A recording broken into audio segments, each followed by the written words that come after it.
track, which will continue the theme that Parvesh has set, logistics platforms, technology for end-to-end transformation. To discuss this, I have with me Anirban Basu, Executive Director of the Bharat Dalmia Group. Sir, please. Srini Sundar, CEO of Unano, or should I say Pick Truck.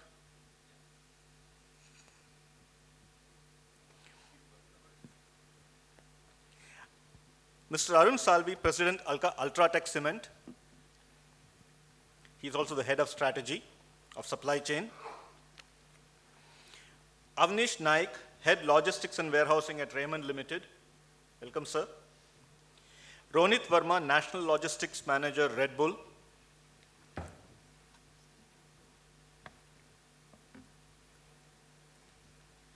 Bhupendra Kumar, Head Supply Chain, Head Supply Chain, IOL Chemicals. Please. The panel chair would be Parvesh Ghai, who does not need a second round of introduction. So the panel is yours. Thanks, Giri. Hi. I hope you can hear me as well. Perfect. Thanks, everyone. Firstly, thanks to all the esteemed panelists, for joining us to take time this afternoon. Before I possibly try to get some bit of views, I think the whole theme is how the entire technology can help organizations to be able to transform in the way supply chains are being run. But I thought, let me just try to set the context. I think we have all seen, and I think first off, we spoke about it quite a bit, that last couple of years, pandemic has actually put quite a bit of stress on the organizations across different industries. And organizations have generally, and I think possibly impact of this might even continue for next couple of years, right? Given what we are seeing for last, say, quarter or so, in the way supply chain from cost, availability, et cetera, it's still impacting the way businesses are being run. We also see that organizations continue to face a fairly challenging environment from the supply chain standpoint, that on one side there is supply side constraint, whereas on the other side there are a lot of demand volatility coming into the way businesses are trying to deliver products to the customers. What we have also seen is that post-COVID, as the world recalibrates to the new economy, a post-COVID economy, what we are seeing is that leading organizations are trying to leverage investments in the process, innovation, technology to be able to transform the way operationally they deliver products or execute supply chains in a more efficient way. Also to be able to see how do they improve the whole experience. Maybe in our conversation with the leaders, we'll try to learn and understand how do their respective organizations navigated this last couple of years of challenging environment, as well as what are the one or two learnings, if possibly I'll try to get them to call out in their respective businesses. I think we've got a good mix of cement companies being represented here. We have got a mix of CPG companies or a retail company, as well as someone who is from the services side helping these organizations to execute in the form of Unano, Srini will represent that. Let me just possibly go a round robin on all the panelists here to ask them to give us a quick view, and I'll possibly request them just to give us a view saying that what is that they have seen as a significant challenge, and what are the one or two things that they did differently which will help them to prepare for future so that they don't struggle with similar kind of disruptive environment in the business from the supply chain standpoint, right? Avnish, why don't I start with you? Hi, good afternoon, everybody. Yes, this period was very demanding, very challenging. And again, like the topic is the use of technology and how we can use them. So for us, fortunately, we were much ready ahead of time. And a lot of our processes or manufacturing and all, everything was tech-enabled, and it was already a lot of information and the flow of data was there in the system. So we, over a period of time, has passed on from a person-driven organization or person-driven processes to a system-driven processes.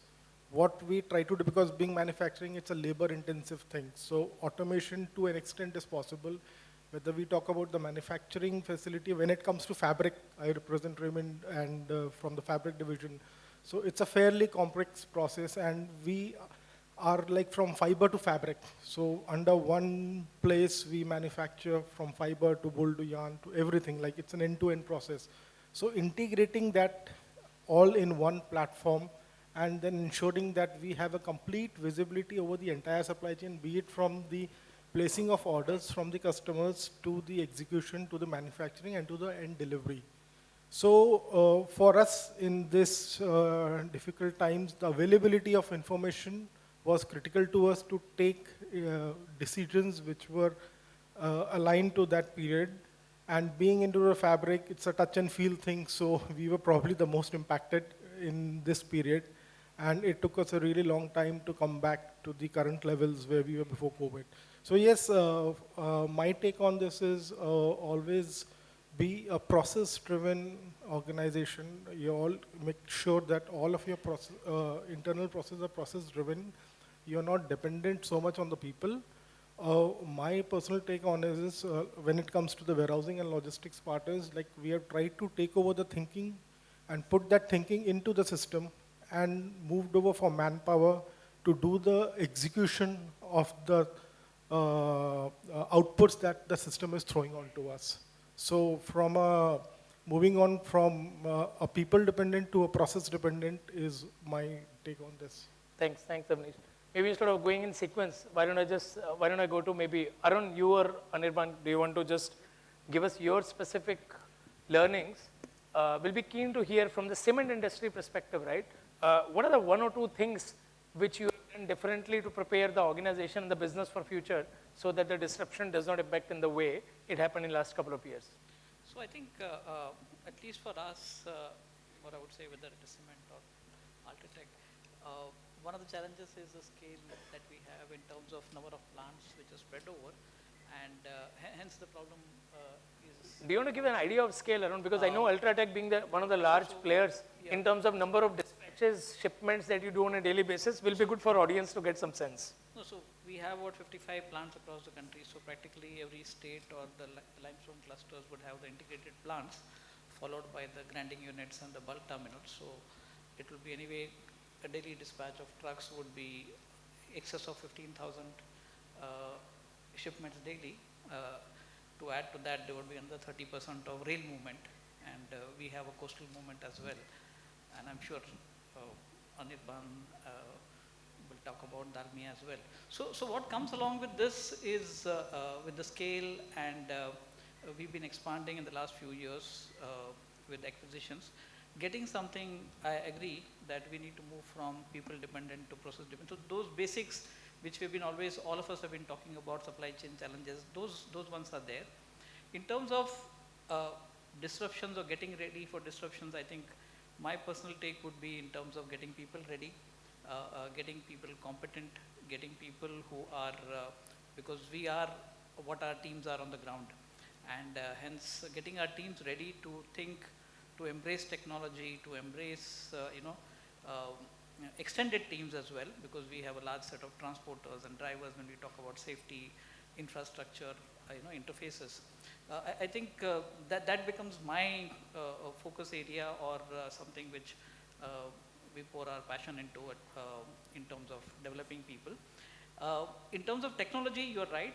We the last few years, like everybody else, we have been accelerating on every aspect of looking at technology in terms of whether it's a control tower, or whether it is getting the bidding processes or transportation processes aligned. Now, we all know that there was a generation of Excel sheets, and before that there was a generation of full-scape papers, basically, when we took over from, started our careers. And at that time, the scales were different, and things used to happen right. So with the kind of scale that has gone up, when I look at some simple thing as negotiating with the vendor in a most transparent manner within control, compliance framework, and having a standard process across the country, I think that's where technology really helps us, and people changing. By the time somebody learns and somebody moves on, how can we be in line with the values that we talk about for our organizations, in terms of being fair to the transporters, in terms of doing things right, in terms of having the right trails, basically, when it talks about something as simple as e-bidding, or even a simple document as a proof of delivery, as we talk about. The more we go into primary or secondary dispatches, the amount of time it takes for getting a POD to come back, and I think technology has definitely helped there too, especially for us as well. And that subsequently has a kickoff effect, because that's where we can actually go down to our transporters or our vendors and service partners, that this is where your working capital has helped, or your pain has gone away in terms of sending your person afterwards, after your dispatches are done, or to get the PODs. These two, apart from the control tower, which increases your visibility. Apart from that, I think you covered in your presentation, I think, good parts of the execution in pieces in terms of getting digital payments or vendor payments is there. Now, on one hand, this was happening, and we heard from Indian Oil this morning in terms of the diesel going up, and what is the freight component to the, how much of your diesel is to the freight component was always a debate in the last 2 years, and that was ever rising, and we did have our fair challenges, and that was a disruption on the physical level, because and we had to, going in the future, we had to ensure that our processes are actually transparent and collaborative. Collaborative would have been is in terms of the number of transporters. One more challenge I would say is, having done this, I met the Access Track team, or even we are talking about GPS. Now, something as simple as, I would just want to focus a little bit more on that there is enough amount of potential still left, basically, because one thing is to just have a GPS on a truck, and the second is to really use it to optimally. And then, of course, the next phase of the challenge, which we all talk about, is the amount of data that is available. What do we really do about that data? And the next step would be, of course, within my organization, I'm using it, but then how can multiple organizations, because we all are talking about aggregators, we are talking about sharing trucks, we are talking about optimizing return loads. And that's where I think, because I recently saw a truck which had about 4 GPS, because he said every organization asked me to put a, so you can see all the 3-4 stalls outside. I think 3 of them were there on the truck. So that's a challenge. Now, you can imagine a transporter saying, as far as he understands that my freight, my billing, basically this is my company, I'm working for years together, has asked me to fit this GPS, basically no questions asked, I'm putting that whatever company A. And then, of course, he goes to the next company, and that guy recommends company B of GPS. So you have this X, A, and Y, B combinations. And then there is so much of data. We all know about, we're talking about the dedicated freight corridor, and unless we get all these things together, we are never going to get the optimization right or the potential right. I'm finally linking this to the 14% cost of GDP, because if we have to all work together to get it down, then we all need to really put it in one platform and see somewhere what really comes out of it. And otherwise, there's always going to be value leakages. The other challenge, definitely, which is I would think we all need to work together on, or is something, is the intermodal transport we talked about.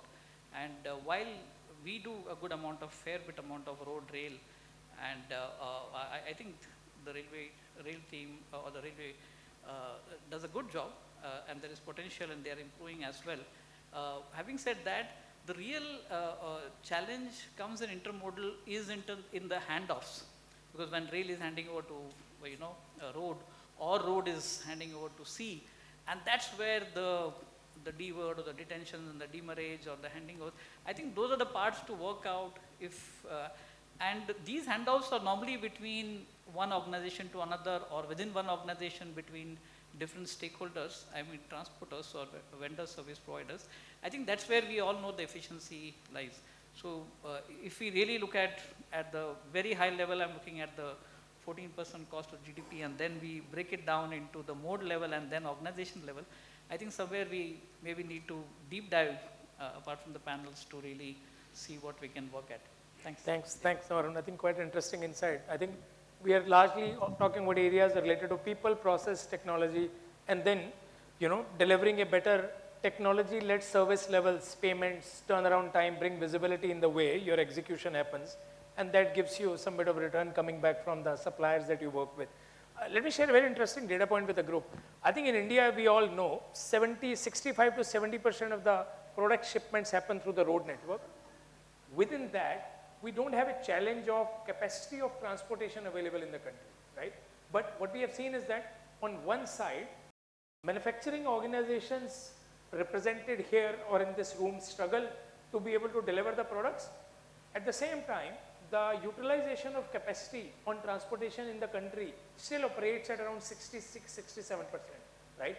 So there is a lot of inefficiency sitting there, which could actually be solved with technology coming into play in the form of reverse logistics, multiple organizations coming together, collaborating, dispatching forward or reverse loads and stuff like that, right? Anirban, will be good to hear some of the specific learnings and examples that Dalmia has taken over in last couple of years. Thanks, Parvez, for setting the context. I think it is an absolute pleasure being part of this program. I'll just give you a scan of in terms of the scale in which we operate. For example, Ultratech operates at 55. We are about 16 plants across, and just to give you a scale in terms of the spend that we manage, about close to 2,000 crore spend in terms of logistics and freight and warehousing. And in terms of scale, in terms of volume, if you look at it, 5,000 trucks in terms of primary, which moves across the plant's locations. So what we have seen over the last 2 years, especially in the pandemic and the uncertain times, the information flow, the visibility of informations, transparency in something that what we have seen is one of the challenges. And more importantly, in terms of this particular, I'm not from a cement, but I was working large part of my time in CPG space. And when I came here, the scale is something which was different than what I used to be handling earlier. And hence, there was a question of in terms of how do you manage the cost. The transportation and the logistics cost in our space is around close to 20% plus. So there is a pressure, there is always an ask in terms of how do you build efficiency into your value chain. So coming to my point, I think one of the challenges in terms of spend, how do you manage your cost lines, number one. The visibility of information and transparency is something what was one of the challenges because of the fragmentation across the value chain. Most of our plants, if you look at it, the transportation partners or the logistics partner, they have been working for many years, ages, right? So bringing the new partners into the space was one of the challenges. And therefore, what we have done in terms of, as an organization, couple of initiatives we have taken, which brings transparency and also visibility to our overall flow of our goods. The number one is in terms of the integrated planning. For example, while a lot of people, all of us have been doing IBP, SNOP planning process, but what we have done over the last 2 years is something the reverse planning. So once the month is over, what we used to look at the actuals of the demand and the supply and the productions, and then we run this into optimizer to come back, what is my actual cost to serve? So that essentially gives us saying, is there any opportunity in terms of efficiency in the way you ran, the way your cost to be? So that's something has really helped us to run our organization efficiently. That's number one. Number two, in terms of if you look at the scale in which I spoke about in the plant, you see in terms of logistics cost, if you look at the turnaround is something plays a very important role. And in our organizations, if you look at our cement space, 60 to 70% of our product moves from our plant direct to the customer. And therefore, the turnaround, the TAT plays a very important management and also the yield management. So what we have done, we have mapped through our technological solutions, we have had all the clubbing of orders. We've also essentially mapped all SQ into the packing solutions. We've also made a lot of stuff in terms of inside the plant, from RFID to complete solutions. We essentially going to be knowing that how much the time that it takes from the gate in to gate out. And also there are lots of material which basically comes through inbound raw materials. So what we have mapped from inbound to outbound, right? So those are the things have been done in terms of our plant management. Coming to our management in terms of the primary and secondary, track and trace is something everybody spoke about, Parvez spoke about it. But what essentially I'm going to talk about, what had really helped us, not about only track and trace or information, just about a visibility of informations, how it really helps us to take your decision faster. So when we have this particular information for our business, we have seen there are lots of, in cement space, there are lots of nuances in the market. There are lots of diversion. There are many, route diversion happens during the space. So this particular information, when the visibility came to us, this has really helped us to, bring the leakages down. And we are able to bring our cost essentially down. And coming to the point in terms of the company in the front end, the dealer and the customer, they are also essentially going to know about when the product is going to be expected to the plant. What we have also done because of these challenges, and I would say the pandemic has really taught us to do lots of new innovative solutions. In a pandemic time, we used to struggle in terms of fleets because of lots of restrictions. So we went to our customer and dealers, but dealers have a lot of base in terms of transportations. So we've started using their base into our, plants and operations through our technological solutions, and with a faster payment within 4 hours, 6 hours. So that's something that's really made us to work in terms of how you bring efficiency to a whole process.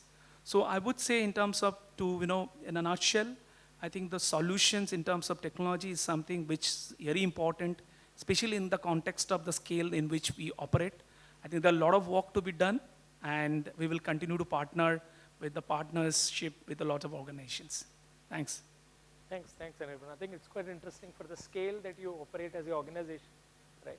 I think the turnaround time of products to be moving out of the plant, whether it's 55 or 16 plants, right? It makes a huge difference, and then coupled with technology-led interventions for avoiding those leakages or paying to the suppliers or customers on time. I think it's quite innovative use of the technology which is being deployed. Ronit, let me come to you.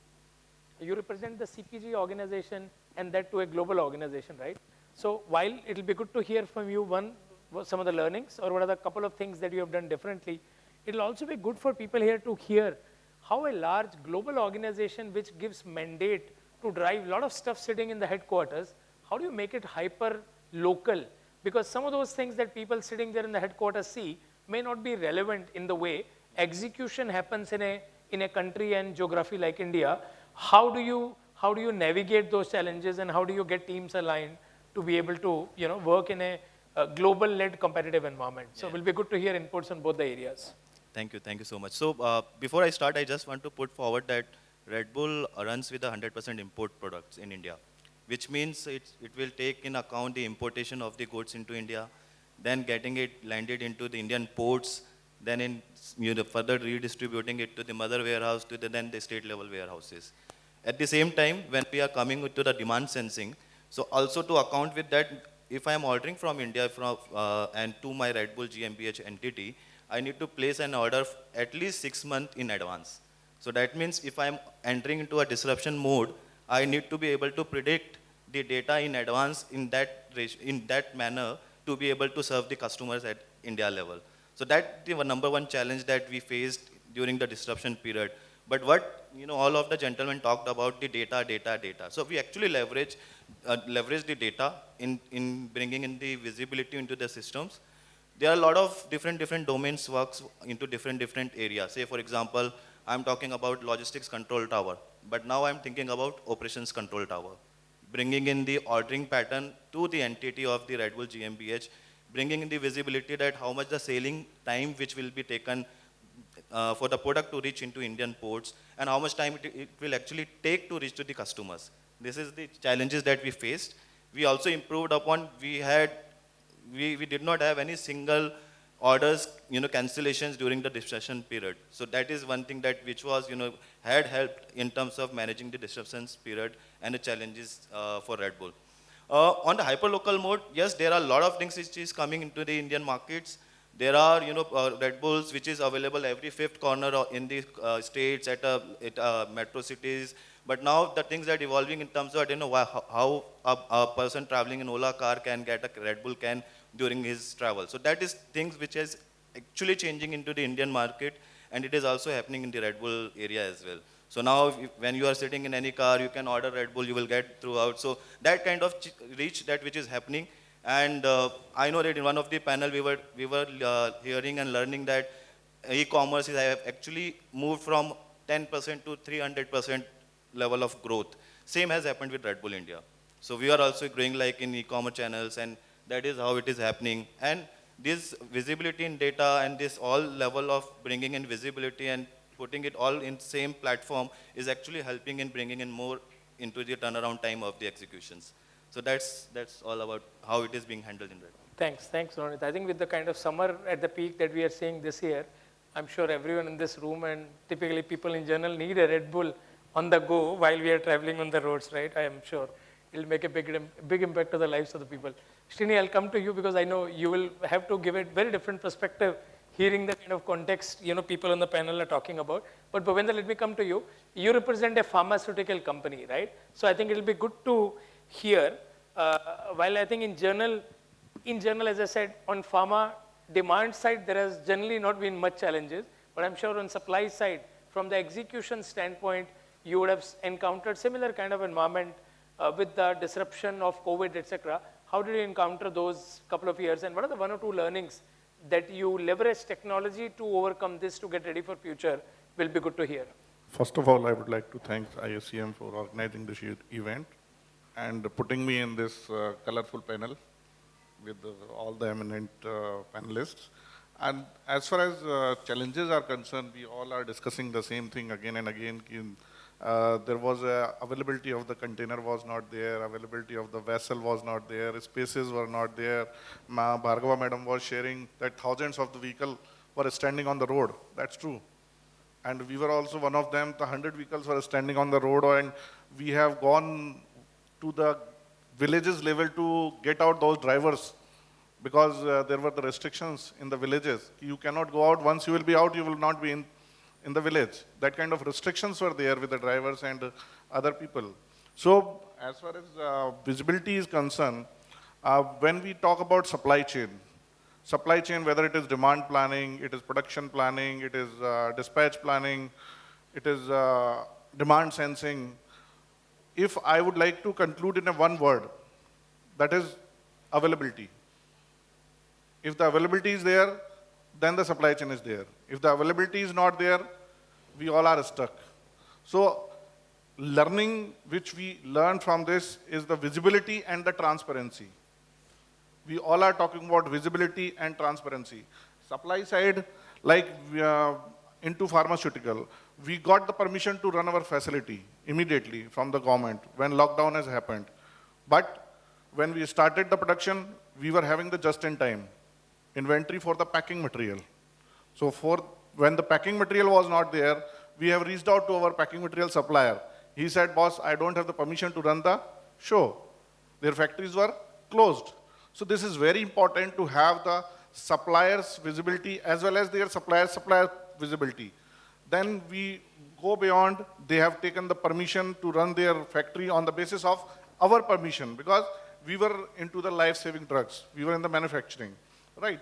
But after 10 days or 15 days, they said, our supplier is not able to supply us. So suppliers to supplier visibility is very important. So transparency is also very important. Another part I would like to mention here is that we need to go back to the basic principle of the procurement. Procurement is not only the purchase of the raw material or the purchase of the packing material or the purchase of, it is all about purchase of the freight as well. Ocean, air, sea, everything. So we need to go back to the basic principle of that. We cannot depend on the one supplier. We cannot depend on the one location. Because still we are dependent on China for a lot of key starting materials, for a lot of APIs. So we need to look forward for different suppliers for different countries. Because this COVID pandemic is a global disruption. It is not a local disruption like tsunami or other thing. So we need to go back to the basic principle of the procurement. So Bhupinder, let me do a follow-up. I think we have all been hearing in a pharma API context, reliance or dependence on China. And there is a lot of discussion over last 12 months or so in the country. Have we started seeing Indian pharma industry really investing to get sort of self-reliant to start getting the API value chain being made available in India rather than continue to rely on China, which has been the case for last at least couple of decades? I believe that. Or it's still at a talk level. Has it started happening on the ground? Still we are 90% dependent on China for the KSMs as well as APIs. But our government is taking the initiative and they have come up with the PLI scheme that is product link incentive scheme, and they are developing around 30 pharmaceutical parts across the India. And a lot of pharmaceutical companies are taking initiatives to develop their, because these will be the common facilities will be there, and definitely the pharma companies are going to benefited out of it. Interesting. So PLI surely is becoming a big driver, whether it's the semiconductor industry, right, or the electronics manufacturing industry, making India as the global exports hub from the manufacturing standpoint, right? Srini, coming to you, you are a very important, as an organization, Unanu, you're a very important part of the ecosystem, helping organizations to be able to really solve for some of the challenges that you heard, right? So 2 questions. One, and there are many organizations who do something that Unanu does in a similar way. One, what are the unique things you are doing which makes you as an organization stand out compared to others? What role does technology play? Second, and third, what are the things that you are trying to do differently on the innovation side, helping some of the manufacturing organizations like what we have on the panel to be able to solve the kind of challenges that you heard from them? Thanks, Purvesh. Being a competitor, and he's the moderator for me. So he has asked many questions compared to others. Though Pendo does not do the services, as I said, No, I know. right? I said No, it in the my session. software. Pendo is a pure play technology company. Just joking. Yeah. See, my profile is slightly different than others. Lived in US for 20 years, coming from a big logistics family, landed in India in 2015, started a business. For first 2 years, I was keep getting like post-earthquake shocks. I was taking time to learn how the business is running in India. And I started a business, Unanu, as more like Uber. It is not, of course, it's a passenger segment. It is on commercial. I'm not a competitor to Porter or Porter.in or anything. We focus more on ICV and HCV segment. You name any company, we are in an aggregation space. I want to talk very candid and straightforward points here. There are a number of aggregation company, aggregating loads, trucks, and many things because the capital is cheap, right? There are 3 spaces growing in India. One, supply chain. Second, finance. Third is agriculture. They convert that everything into technology. They talk about, supply chain solutions. Then second is agrotech, or they call the buzzword fintech. So right now the buzzword is more like agrotech. Tons and tons of funds are pouring into India. There are companies like mushrooms in Bangalore, Chennai, Hyderabad, wherever you call it. It is all starting and getting vanished. But the problem is, when they do that, they are literally spoiling the existing business market. There are many panel members are sitting here. I like to know how many people are straight directly working with the aggregation company. I don't think many people are working straight. They still go with the traditional transport contractors. They prefer to work with the transport contractors, not with the aggregators. There are reasons I quickly understood that. Then I thought, okay, let me put my skin into the game than just projecting myself as a technology company. So there are 2 business models we have to seriously think about in India. India is a different country. It is a different beast. You cannot apply all the Western world strategies in India. That's why I love, one person was talking about localization. I forgot his name. Yes, he's the man. We have to focus more inward than copying the Western world. So India's strategy when it comes to supply chain or fintech or logistics, I think we have to make our own decisions and do it. I don't want to mention a couple of aggregator companies. They got tons of money in their pocket, deep pocket.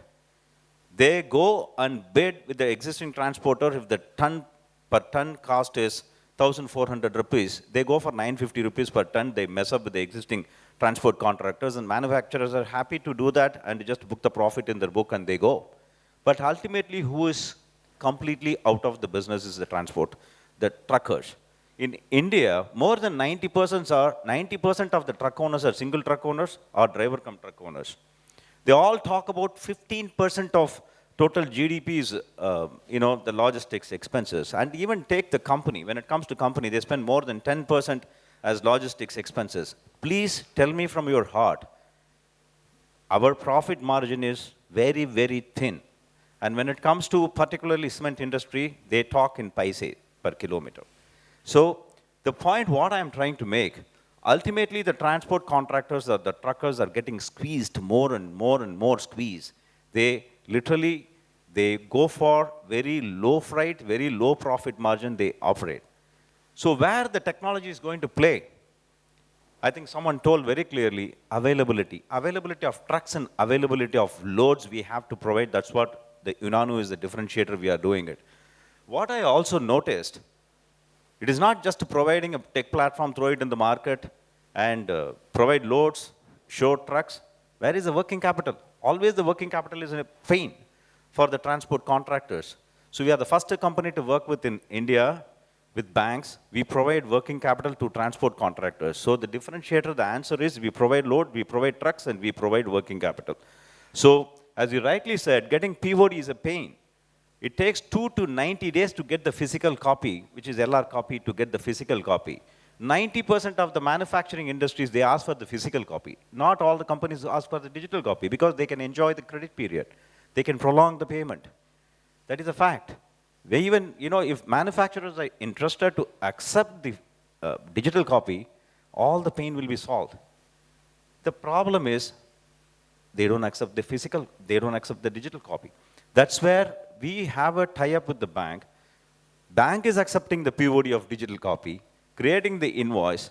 We are arranging through the LR, through the courier company, and making it very fast, and we are creating the invoices. Nothing but invoice discounting, we are doing it.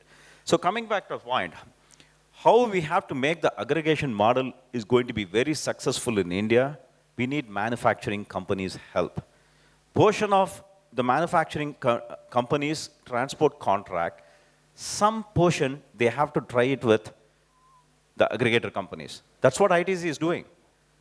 They are working with a hybrid model. We are carrying goods through our marketplace. We have 150,000 trucks in our database.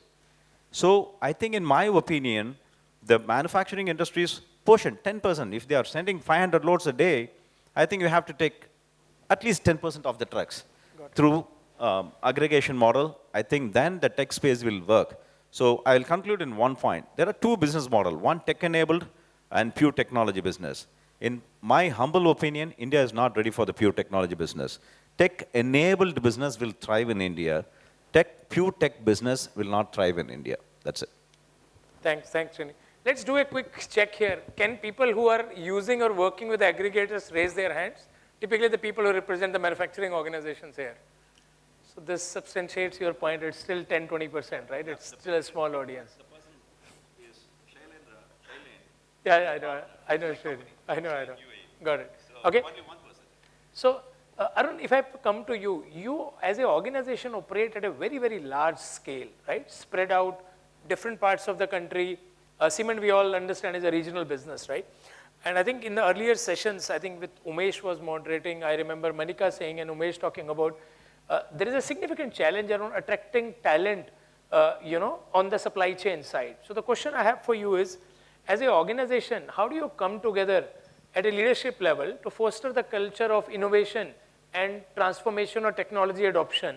How do you do it at scale so that while you can invest in technology, which is very easy, straightforward, but how do you develop that culture, that environment, that innovation is adopted and used by the people at the grassroots level, given that people's skills may take longer time to change, but the technology pace acceleration is very, very fast? Yeah, good question again. On people front, I think it was talked earlier as well. I think the challenge is not of attracting talent. I think what we all are facing as a country is to retain because the new generation wants to take. Arun, I think you might have to bring it a little closer, or change the mic if possible. Yeah, thank you. It is to kind of retain, because the expectations of the new generation to operate on different experiences the expectations are different. I think I'll not go more detail. The other part is, of course, in terms of preference to the newer part of work, which is more of what we call the digital or analytics or IT part of supply chain, rather than the traditional operations and execution. That's one segregation or the challenge in front of us. However, we have collaborated. One is to ensure that the learning and development with all the teams is a very, very continuous process for all the our plant leadership, which is the logistics leadership at the plant. So every plant would have a team, and at the same time, to ensure that people get a very roundabout exposure in terms of different markets, railroad combinations, the typical things which we have in our kind of industry. That's one. The second part, of course, is the other pool, which is the frontline or what we call as the secondary or the warehouse related personnel. Now, apart from the traditional competencies, I think a few things new that come in. One is clearly technology. I'm still talking about functional competencies here. I'll go to the soft skills later. But technology becomes one. Safety and sustainability becomes another area in terms of working at. So there is a comprehensive thing. We, in fact, are working with ISM as well.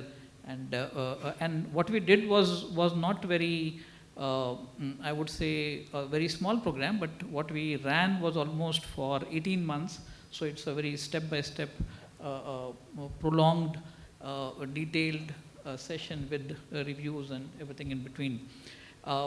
So coming back to the second part of the question is in terms of technology.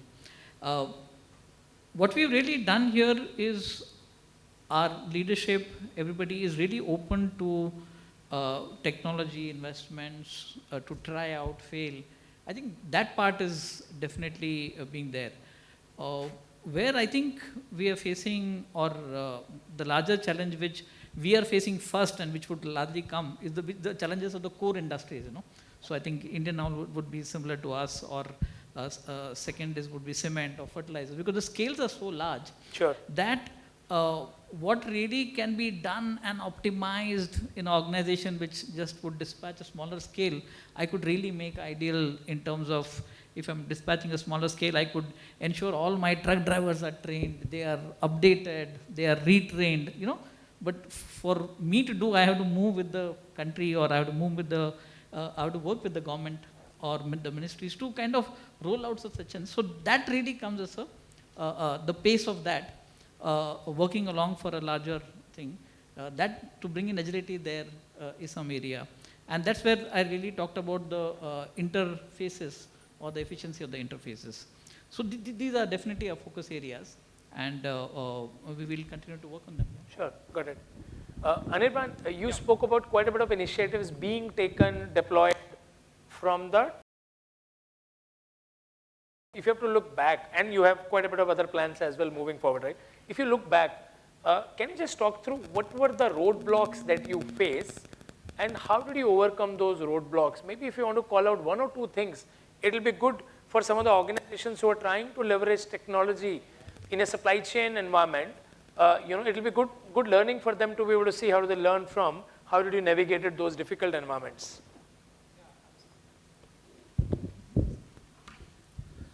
Yeah, absolutely. I think the change management was the first, I think we had all, would have come across in all our industries, mindset. As we were, managing with the fragmented, somebody was talking about a transporter having one or two trucks, become transporter for us. And that was the first challenge when we were to, change those initiatives across locations. So what we have done, and also it's not about only transport partners or the logistics partners, it was also our own team members as well across the value chain, because some of the plants were maybe 30, 40 years, and they were not really ready to take those changes in terms of transformational steps on the digital side. So what we have done are very few steps in terms of pilot, success, applaud, and champion to drive change. These are the 4 steps probably we have taken.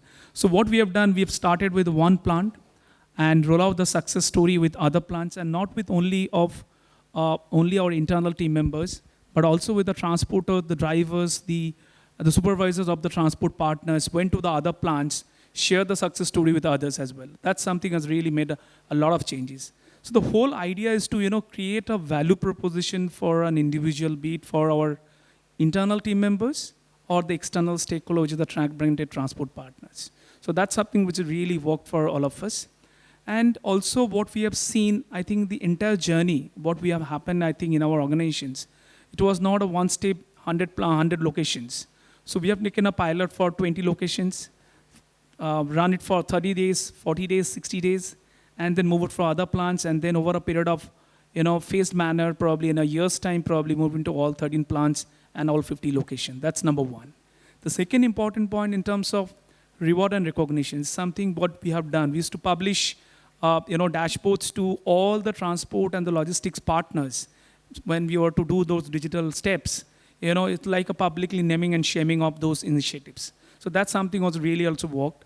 The third element in terms of the reward recognition, which I spoke about, the annual reviews and the annual performance, probably they were being given a reward in terms of the good work what they have done. I think these are the steps I think probably, as you can scale up your transformation journey, this is something would really work for all the organization, and this is something what we have seen our organizations really worked. Got it. So we have known and seen that, sales organizations across industries get treated for the kind of results and the impact that they create, right? So you said that rewards and recognition to create visibility and motivate were some of the things. And then you did steps gradually. Absolutely. Rather than trying to do large scale deployments, which has a larger risk of adoption failing, rather than you go gradually step by step, make it work, bring learnings, and then see how do you make it sustain over a period of time. Interesting insight. Avnish, coming to you, Raymond as an organization is a brand that I think everyone in this room has, at least some of us, I'll say that who are old enough, have grown with over a long period of time, right? And as an organization, you represent three pillars if I have to talk about, right? You represent the textiles piece in the business, right? Which is your yarn to fabric. And then you represent the manufacturing piece, which is your fabric to garment. And then you also represent a growing piece of the organization, which is all about the retailing part of it, right? And retailing is again a omni-channel kind of environment, right? You have online, you have stores, you have franchise operations for the stores and stuff like that. How have you ensured as an organization that these businesses don't operate in silos, and what role process technology has played so that the customer experience does not get broken? Yeah, so it's a very interesting journey when it comes to all the different elements, like from sourcing of the fabric to manufacturing to the yarn making, and then ultimately to the delivery. So there might be a customer who wants a fabric, then there might be a garment conversions which happens, and then ultimately it's exported outside. So we may get orders for garments for which we use your own fabric. So we manufacture our own fabric. So the good part is all our manufacturing and mostly primarily in India, so we don't are much dependent on the outside world to get our material, except for the wool which comes in from Australia, but balanced material primarily we get it from here. So what we did was we were probably one of the first in the industry. What we did was we went in for an SAP implementation for all our manufacturing facilities. So now that provided us, now that was more than a decade ago, and probably we were the first movers at that time in the textile space. So that provided us a complete end-to-end visibility from the sourcing to the manufacturing processes and to the ultimate delivery of the goods. Now, we primarily manufacture based on order. We work on a booking-based model. So we get orders, then we go in for procurement of raw materials, manufacturing, and the end delivery to the customers. So with the systems in place, the technology in place, so we are on SAP, but I'm sure there are other technology which is available, which anybody can make use of it. So visibility was one of the key parameters to us. And second was when we come to specifically one of the projects which we did, that was again about in 2011-12, was on the SAP WM implementation. So we were already on SAP Warehouse Management, but it was not used to its fullest extent. So what we did was, like it was earlier highlighted in the earlier panel, like the people, the change to the use of technology and the willingness of the people to adapt to it. So in that project, what we did was we focused a lot on the change management aspect of it.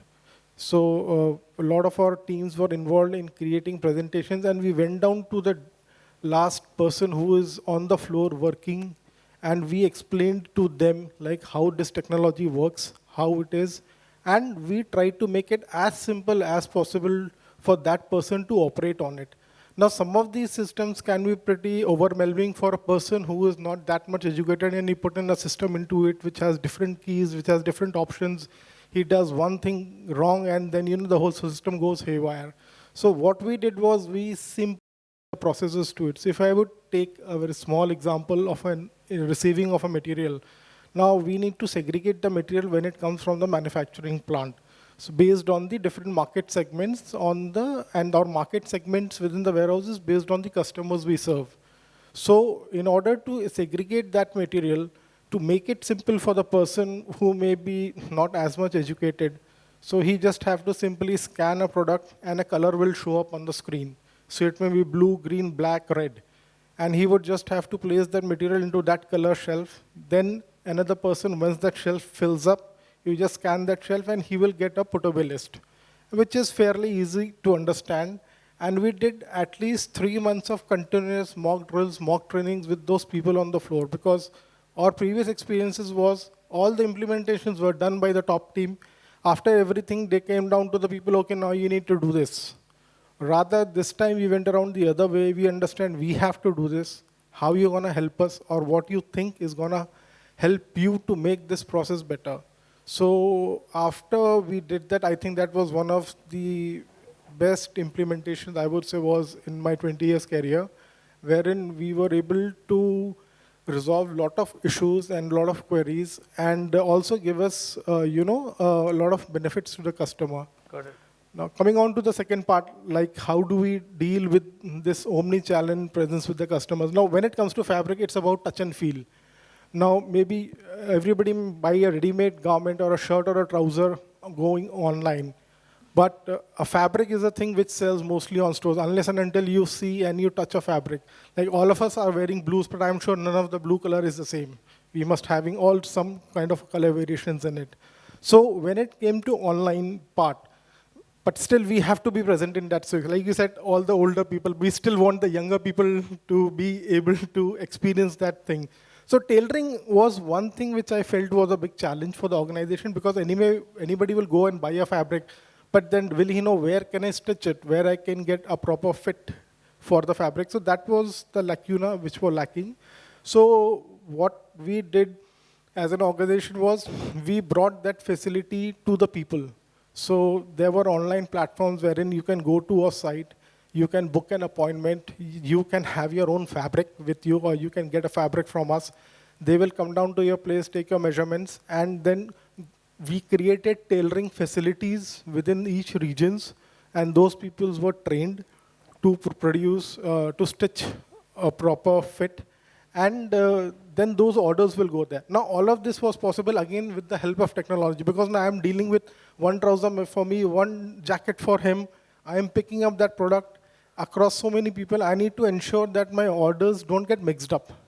So again, the use of technology, well, we were on SAP, but we can say use any platform for that, depending how someone wants to spend on tech part.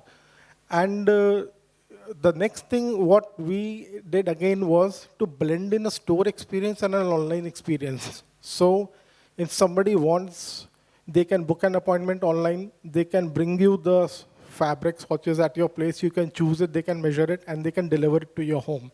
So when it comes to the fabric, the touch and the feel part, I feel is very important for anybody.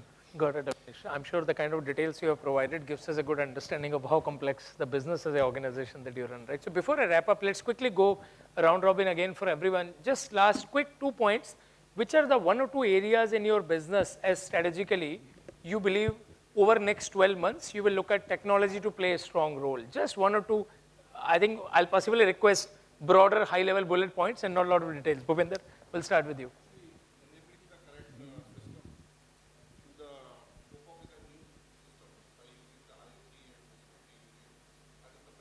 But what areas in your business do you want to leverage technology, either of these technologies? Actually, if I'll go in the detail, then we are into manufacturing. And manufacturing is having the different flows, different levels, just and different verticals. You want to call out. So if I go with the transport management system or warehousing, then I need to integrate the demand planning, SNOP, and other processes as well. Sure. Because different processes, different levels, different workflows are there. Got it. By doing one thing on IoT will not solve the purpose. Sure, understand. I need to put everything on the system. One thing is being manual, one thing is doing through the IoT. Is not going to serve the purpose. Yeah, just partially digitizing the entire process value chain does not deliver. It does not relevant actually. Got it. That is the major thing, sure, which we need to understand. Sure. Thanks. Again, we'll go into silos. Sure. No, understand. Anirban, anything? For us, the next one One and a or half two years. business priorities where technology will play a strong role. The first one is the comprehensive TMS solution, which is something which we are looking at. Right now, there are many, solutions which are in place. We are looking at a comprehensive solution. That's number one. Second element in terms of the integrated business planning, in terms from a demand to the supplies, that's something we are looking at. Thanks, Anirban. Key for us would be to integrate, I think, because a lot of things have been done. There could be some patches which are working in silos. I think integrating those would be clear.